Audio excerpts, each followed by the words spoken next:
So we're going to do a real quick walk around of our 1997 Chevy S10. This one's LS swapped. It has a 2005 LM7 5.3 in it. We got it from the junkyard. We blew it apart, cleaned everything up, inspected it. Everything looked good, so we just threw it back together with new gaskets and seals and stuff. It has eBay head studs. Like I said, all new gaskets and stuff. It has BTR springs, and it has a Richard Homer robot truck cam. It has eBay motor mounts in it with the sliders. They work out pretty good. They do keep the motor a little bit higher, but it is what it is. We've used them before, and they've always worked out good enough. And they're super cheap. They're like $35. So this is a budget build, so everything's done kind of on the cheap. My buddy had a C5 or a C4 Corvette radiator that he donated to the cause, so we made that work. With any of these swaps, it makes a lot more room if you can recess the radiator into the core sport, and that's what we did here. We got to clean up that cut a little bit, but to fit this radiator, we had to cut the bottom of the core support out and dip it down some and put it back together. So that's what we did. On the C4 Corvette radiator is a like an early 90s Ford Taurus fan, and it fits that radiator really good. Like covers the whole thing perfectly, actually. So that's what we did there. A lot of guys would just reuse the S10 4.3 radiators, but this was a brand new radiator, so we decided to use that. And this truck was a 4-cylinder, so we didn't have the 4.3 radiator at the top. Let's see. It has Flat Shark shorty headers on it.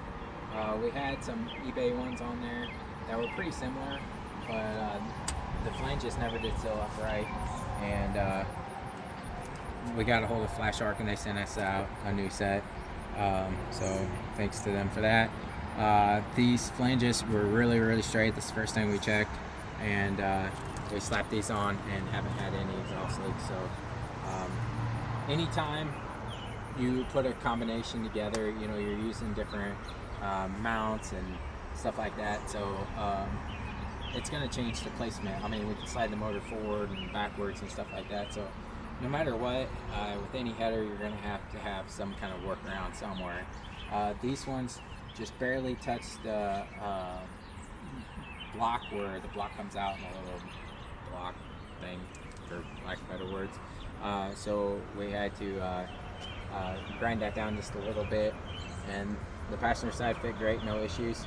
Of course, before we put the motor in, we clearanced the firewall, so that probably helped.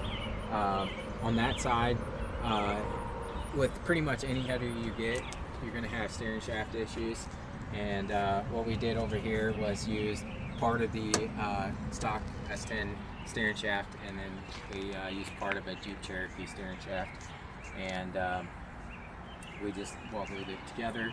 It still slides in and out, so if there's ever an accident, it won't lunge through the driver. So the one thing I would change is we welded it right there. I would have left this section, the Jeep section, longer and took it out to about right here, and it would have made more clearance. Right now it just barely touches, and if we would have done that a little bit longer, we wouldn't have had any issues. So you can buy a Holley steering shaft, but like I said, the Jeep Cherokee steering shaft, you can make that work, and it's like $5, and it's just a pretty good setup. But yeah, like I said, we kept the drive-by-side wire setup.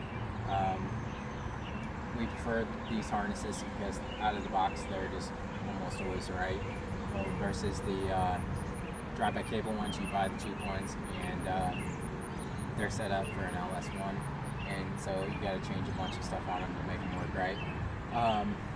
Now, game changer is LSX Wattbox now makes harnesses, and they're made in the US, and you can get your wiring harness up however you want, and they're pretty cheap. And you know, our next one will probably do drive-by cable and try out one of those. But air filter is just a cold air intake from a 2000 ish Silverado, the NBS 99 to 06 LS trucks, and basically we had to cut a little bit off of here because it was too long. But we added that section right here, and we flipped this boot around to make things work. So you have to do a little bit of fabrication there, but not too much. We still need to make a bracket for that to keep it up off the alternator and hold it still. Right now it's a zip tied. Yeah, it's good enough. Normally it kicks out this way, so you don't have to worry about clearing the alternator. That's why we had to add this here, but we didn't want to come out this way because we wanted to keep the battery in the stock location. So we just kicked it out that way. Technically, it'd probably be less work if you took it out that way. As far as transmission goes, are you cutting off my head right now? No. Okay. As far as transmission goes, it's NB 3500 out of a late 90s Chevy S10 with the 4.3. So it is a 5-speed truck. The slave cylinder, the transmission is from, like I said, a late 90s Chevy S10. The master cylinder and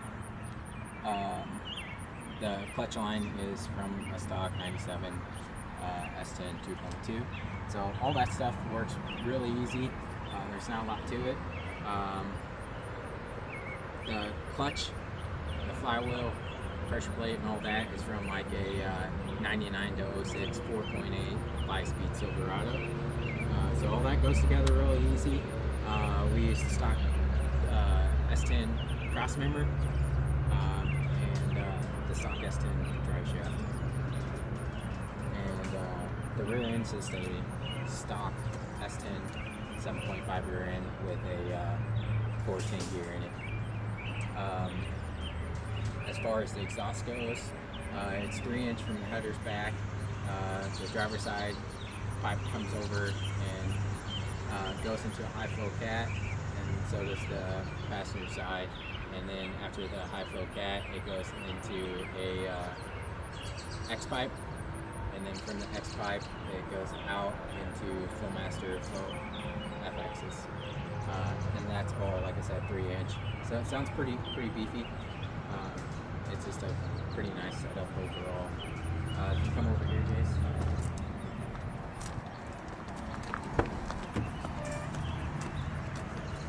So our friends over at ACC sent us out a new carpet, and it fit really well, and the color match was really good. Pay no attention to the dirty floor mats. They're there just to protect the carpet. Yeah, the carpet fit really well. We're super happy with that. We also had a really good sponsor from Cover Lace. Our dash was busted up really bad, and Cover Lace sent us out this cover. It fits really good. The color match is really good. We're super happy with that. Yeah, we got to clean up some wiring down here. As you can see, we mounted our fuse box right there. So we got to clean up some of this wiring yet, but we'll do that. But yeah, it's just a real simple setup. Yeah, nothing about this truck's supposed to be perfect, which is good because it will never be. We do plan to tint the windows, and then we found a cow hood off of an S10.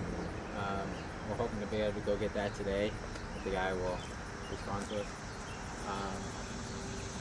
Jace likes the stock wheels. We're debating on if we want to keep these.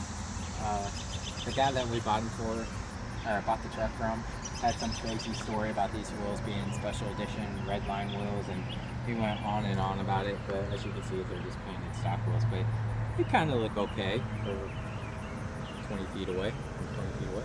But we do want to try to find a drag pack for it. This truck, although not perfect, is 100% rust-free. There is not a speck of rust anywhere on this truck. So we do plan on painting it. Probably going to go back red. We're debating on the grill setup. We're probably going to do a 95 to 97 Chevy Blazer grill with the composite headlights on it. Has a roll pan on it. We're gonna tint the windows. Put a soft tonneau cover on it. Is there anything else that you can think of? No. So that's pretty much the walk around. Like I said, the motor's in there with the pretty much cheapest motor mounts we could find off eBay and the sliders. The motor's just a 5.3 junkyard motor. Has a 12-buck truck cam, Corvette C4 radiator, Taurus E-fan.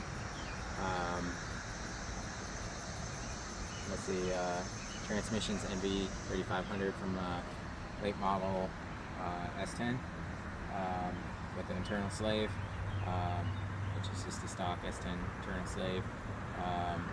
And then the clutch setup, flywheel, all that's from 99 to 06 Silverado with a 4.3 or a 4.8 and a 5-speed.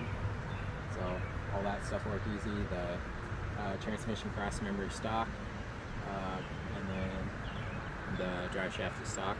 Right now the rear end stock with a mini spool and 410 gears. And that's pretty well the truck. It's very budget friendly setup. We just have a couple $1,000 into the whole truck. Anything else you want to add? That's it? Yeah. Alright, that's it.